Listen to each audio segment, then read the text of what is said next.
क्या आप जानते हैं कि दिल्ली में एक ऐसा कुआं है जिसे सदियों से काला कुआं कहा जाता है।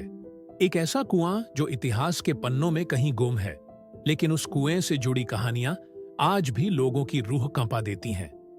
सन 1650 मुगल सम्राट शाहजहां का दौर।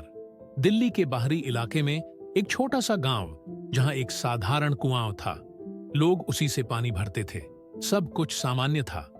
लेकिन फिर अमावस की रात आई। कहते हैं उस रात कुएं से किसी औरत के चीखने की आवाज आई। गांव वाले डर गए, लेकिन किसी ने ध्यान नहीं दिया। फिर अगले अमावस को गांव का एक बच्चा गायब हो गया। लोगों ने ढूंढा, लेकिन उसका कोई सुराग नहीं मिला।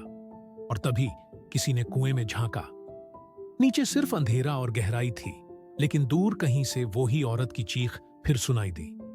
धीरे धीरे ये सिलसिला बढ़ता गया। हर अमावस को कुएं के पास से कोई ना कोई गायब हो जाता। लोगों ने कुएं से पानी लेना बंद कर दिया। गांव में भय फैल गया। किसी ने सलाह दी कि वहां पूजा करवाई जाए। सेनापति फरीद खान को बुलाया गया। उसने कुएं को मिट्टी से भरवाने और वहां एक मंदिर बनवाने का आदेश दिया। कुएं को पूरी तरह बंद कर दिया गया। लेकिन इसी रात सेनापति का इकलौता बेटा गायब हो गया।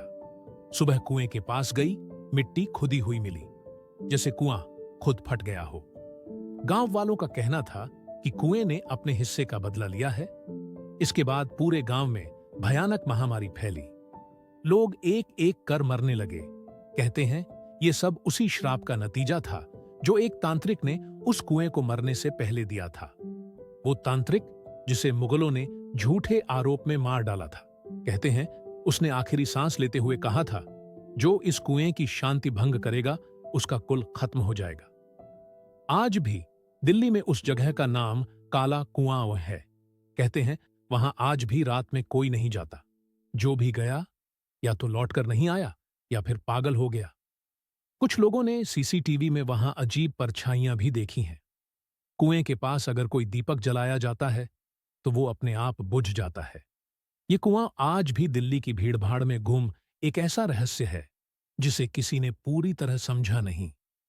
शहर की रोशनी में दबा एक स्याह पन्ना, दिल्ली का काला कुआं, एक रहस्यमयी फॉरगॉटन पेज।